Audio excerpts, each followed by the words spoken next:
আজ 18ই অগস্ট সোমবার। দেখে নিন আজকের বাছাই করা 15টি গুরুত্বপূর্ণ খবর। শুরুতেই হেডলাইন্স। আমায় নাকি অভিষেক চমকেছেন, আমিও চমকে গিয়েছি, মুখ খুললেন হুমায়ুন কবির।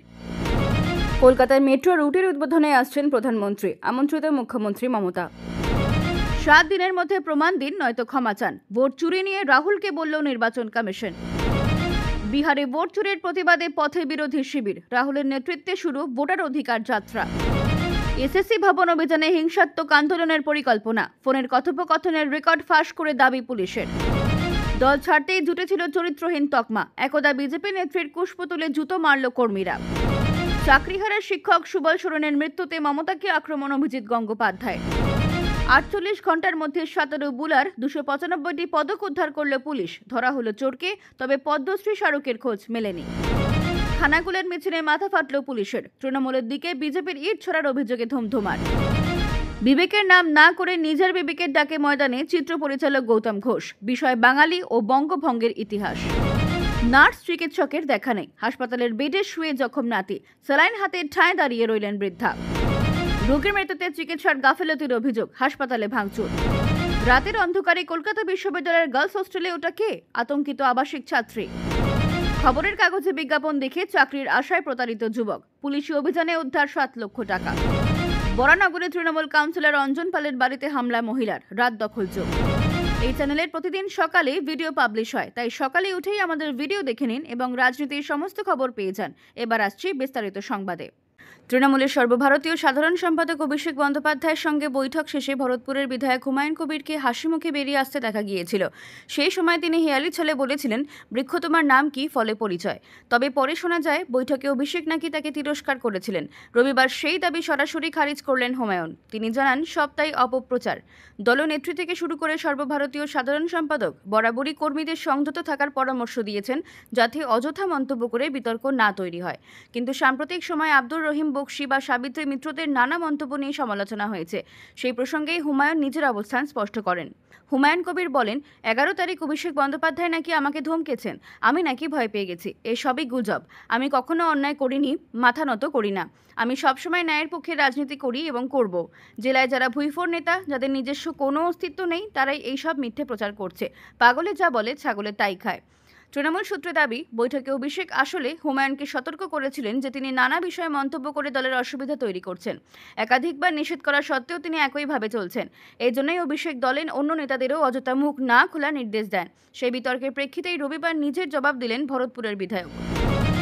7 দিনের মধ্যে প্রমাণ দিন, নয়তো ক্ষমা চান, ভোট চুরি নিয়ে রাহুলকে বলল নির্বাচন কমিশন। রাহুল গান্ধীর ভোট চুরির অভিযোগের জবাবে নির্বাচন কমিশন জানালো, 7 দিনের মধ্যে তাকে শপথপত্র সহ প্রমাণ জমা দিতে হবে অথবা প্রকাশ্যে ক্ষমা চাইতে হবে।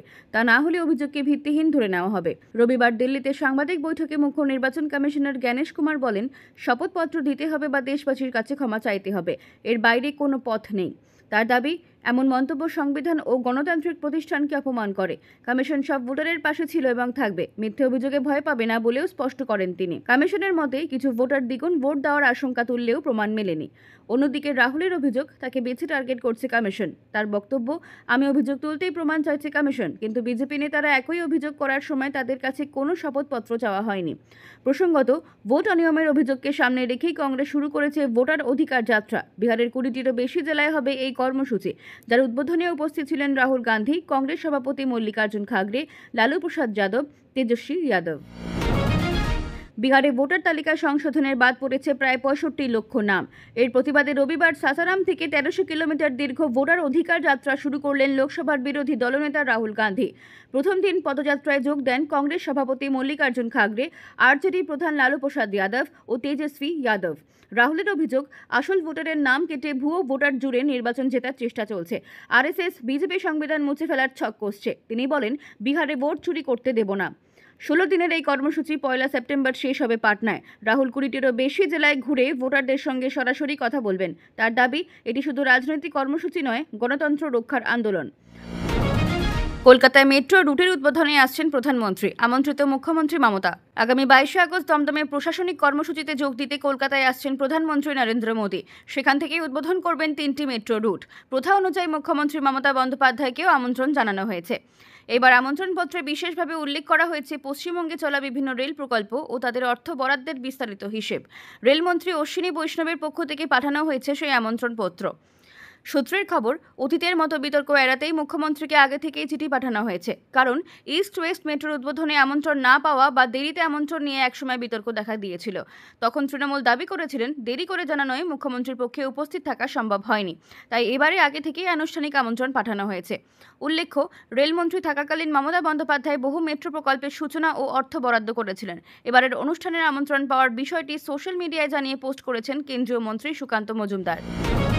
চাকরিহারা শিক্ষক সুবল সোরেনের মৃত্যুতে মমতাকে আক্রমণ অভিজিৎ গঙ্গোপাধ্যায়। দেবরার চাকরিহারা শিক্ষক সুবল সোরেনের মৃত্যুর জন্য সরাসরি মুখ্যমন্ত্রী মমতা বন্দ্যোপাধ্যায়কে দায়ী করলেন প্রাক্তন বিচারপতি তথা বিজেপির সাংসদ অভিজিৎ গঙ্গোপাধ্যায়। শুক্রবার সকালে কলকাতার এক বেসরকারি হাসপাতালে মারা যান এসএসসি থেকে চাকরি হারানো এই শিক্ষক। অভিজিৎ বলেন, চাকরি দুর্নীতিতে বিপর্যস্ত মমতা। যোগ্য অযোগ্য তালিকা প্রকাশ করলে এই মৃত্যু ঠেকানো যেত। যোগ্যরা এইভাবে মারা যাক, তাই কি চান মুখ্যমন্ত্রী? তিনি দাবি করেন, সুবল একজন যোগ্য ও আদিবাসী প্রার্থী ছিলেন। উল্লেখ্য, গত বছর স্বাধীনতা দিবসে স্ট্রোকে আক্রান্ত হন সুবল। চাকরি হারানোর পর থেকেই মানসিক চাপে ভুগছিলেন বলে জানিয়েছেন তার স্ত্রী। সহকর্মীরা তাকে প্রথম শহীদ আখ্যা দিয়েছেন। প্রসঙ্গত, গত এপ্রিলে সুপ্রিম কোর্ট হাইকোর্টের রায় বহাল রেখে 25,753 শিক্ষক চাকরি হারান। মুখ্যমন্ত্রী নতুন নিয়োগের ঘোষণা করলেও প্রার্থীরা নতুন পরীক্ষায় বসতে অস্বীকার করে আন্দোলনে নামেন। প্রাক্তন 17 বুলা চৌধুরীর চুরি যাওয়া স্মারক ও পদক উদ্ধার করল পুলিশ। অভিযোগের 48 ঘন্টার মধ্যে ধরা পড়েছে চোর। রবিবার শ্রীরামপুর ডিসিপি অফিসে সাংবাদিক বৈঠকে জানানো হয়, 295টি পদক উদ্ধার হয়েছে, যা শীঘ্রই বুলার হাতে তুলে দেওয়া হবে। তবে পদ্মশ্রী পদক এখনও মেলেনি। গত শুক্রবার হুগলির হিন্দ মোটরে বুলার বাড়িতে চুরির ঘটনা ঘটে। আলমারিতে রাখা যাবতীয় পদক চুরি হয়। কলকাতায় বসে খবর পেয়ে আবেগে ভেঙে পড়েন তিনি। সিআইডি তদন্তে নামে। জিজ্ঞাসাবাদে এক অভিযুক্তর কাছ থেকে চুরির তথ্য মেলে। পুলিশ পরে ডিস্ট্রো থেকে তাকে গ্রেফতার করে। ডিসিপি অর্ণব বিশ্বাস জানান, সিআইডির সহায়তায় বিশেষ দল গঠন করেছিল পুলিশ। সেই সূত্রেই পদকগুলি উদ্ধার হয়। বুলা চৌধুরী বলেন, এবার পদক উদ্ধার হওয়ায় আমি খুশি। তবে পদ্মশ্রী আমার আবেগের জায়গা। আশা করি সেটিও ফিরবে। তিনি মুখ্যমন্ত্রী, ডিসিপি ও স্থানীয় আইসি সহ পুলিশকে ধন্যবাদ জানান। তবে তার সংযোজন পদ্মশ্রী পদকটি এখনো পায়নি। বাড়িতেও খুঁজব। আশা করি পুলিশ উদ্ধার করবে। হুগলির খানাকুলে তৃণমূলের মিছিলে ইট ছোড়ার অভিযোগ উঠল বিজেপির বিরুদ্ধে। রবিবার সকালে ঘটনার জেরে এলাকার রণক্ষেত্রের চেহারা নেয়।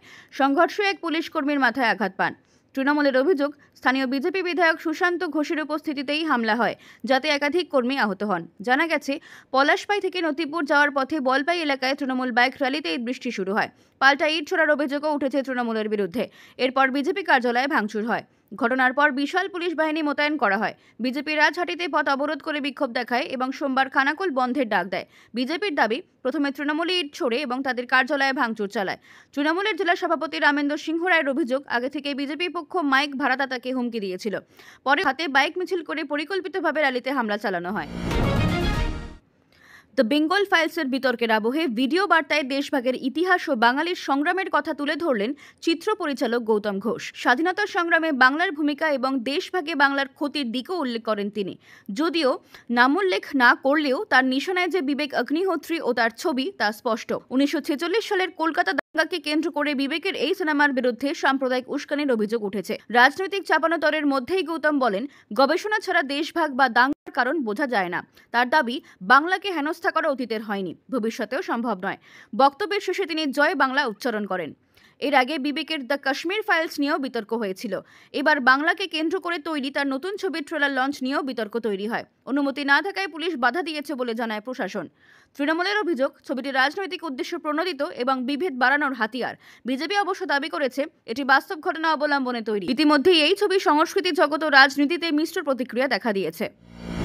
সারাক্ষণ নিউজ চ্যানেলগুলো দেখে সময় নষ্ট না করে এই ভিডিওগুলোতেই দেখে নিন সারাদিনের সমস্ত গুরুত্বপূর্ণ খবরগুলো। তাই যখনই এই রকম থাম্বনেল দেখবেন, তখনই ক্লিক করে দেখে নেবেন। একসময় বিজেপির নেত্রী ও পঞ্চায়েত সমিতির সভাপতি ছিলেন সঙ্গীতা আদক মাইতি।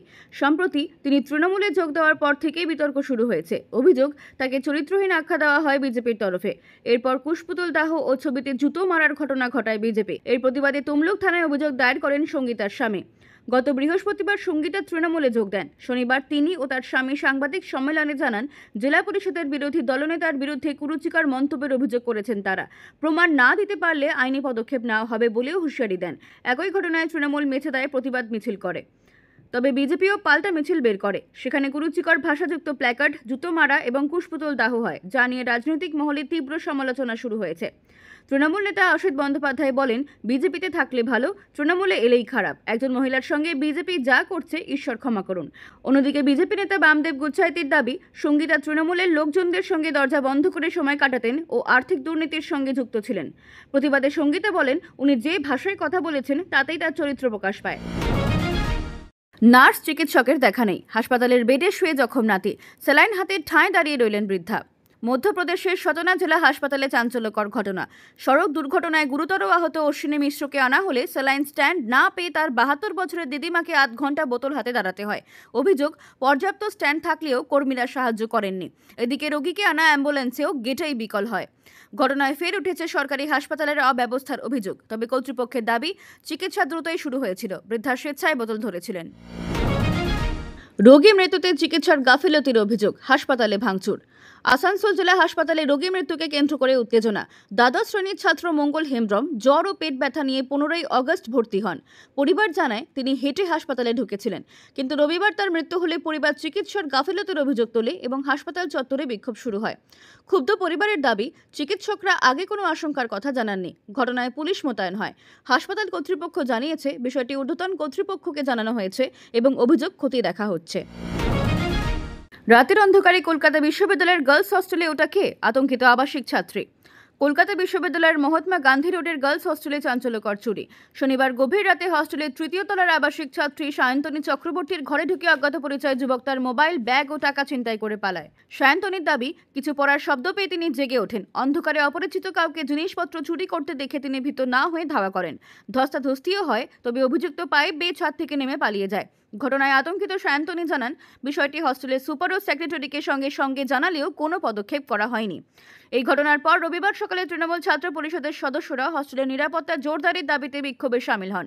অন্যদিকে খবর পেয়ে আমহা স্ট্রিট থানার পুলিশ ঘটনাস্থলে পৌঁছে তদন্ত শুরু করেছে। পুলিশ হস্টেলের সিসিটিভি ফুটেজও খতিয়ে দেখছে। এই ঘটনায় প্রশ্ন উঠেছে, কিভাবে বাইরের একজন যুবক এত সহজে গার্লস হস্টেলে ঢুকলো? হস্টেলের ভেতরে আগে থেকেই সে কোথাও লুকিয়েছিল কিনা তা নিয়েও জল্পনা ছড়িয়েছে। নিরাপত্তার ঘাটতি স্পষ্ট হয়, আবাসিকরা আতঙ্কে রয়েছেন। খবরের কাগজে বিজ্ঞাপন দেখে চাকরির আশায় প্রতারিত যুবক, পুলিশি অভিযানে উদ্ধার 7 লক্ষ টাকা। চাকরির খোঁজে বসিরহাটের বিক্রম মজুমদার সংবাদপত্রে দেওয়া ব্যাংক চাকরির বিজ্ঞাপন দেখে ফাঁদে পড়েন। রেজিস্ট্রেশন ও নথিপত্রের নামে ধাপে ধাপে মোট 7,02,000 টাকা নেন প্রতারকরা। অভিযোগ দায়েরের পর বসিরহাট সাইবার ক্রাইম থানায় পুলিশ 6 জনকে গ্রেফতার করে এবং উদ্ধার করে পুরো অর্থ বিক্রমের হাতে তুলে দেয়। পুলিশ জানিয়েছে, এই ধরনের প্রতারণার বিরুদ্ধে কড়া ব্যবস্থা নেওয়া হবে। বরানগরের তৃণমূল কাউন্সিলর অঞ্জন পালের বাড়িতে হামলা মহিলার, রাত দখলযোগ। বরানগরের তৃণমূল কাউন্সিলর অঞ্জন পালের বাড়িতে বাঁশ দিয়ে হামলা চালান এক মহিলা। ভেঙে দেওয়া হয় জানলার কাঁচ ও দরজা। ঘটনাটি ঘটে 14ই আগস্ট মধ্যরাতে পুরসভার 17 নম্বর ওয়ার্ডে। অভিযোগের ভিত্তিতে পুলিশ মূল অভিযুক্ত সহ 3 মহিলাকে আটক করেছে। প্রাথমিক অনুমান তারা মদ্যপ অবস্থায় ছিল, তবে অন্য কোনো কারণ আছে কিনা সেটিও খতিয়ে দেখা হচ্ছে। ঘটনায় আতঙ্কিত অঞ্জন পাল ও তার পরিবার। সম্পূর্ণ ঘটনা ধরা পড়েছে সিসিটিভিতে। ফুটেজে দেখা যায়, বাঁশ হাতে হামলা চালানোর সময় একজন মহিলা ড্রেনে পড়ে যাচ্ছেন। পরে আরও 2 মদ্যপ মহিলা ঘটনাস্থলে যোগ দেন। অঞ্জন পাল জানিয়েছেন, তিনি প্রথমে ভেবেছিলেন পাড়ার ছেলেরা পতাকা লাগাচ্ছে। পরে দেখেন উদ্দেশ্য প্রণোদিতভাবে এক মহিলা দরজা জানলায় আঘাত করছেন। তার দাবি, রাত দখলের মেয়েরাই অসৎ উদ্দেশ্যে এই কাজ করছে। ইতিমধ্যে তিনি থানায় অভিযোগ দায়ের করেছেন এবং জেলা নেতৃত্বকে জানিয়েছেন।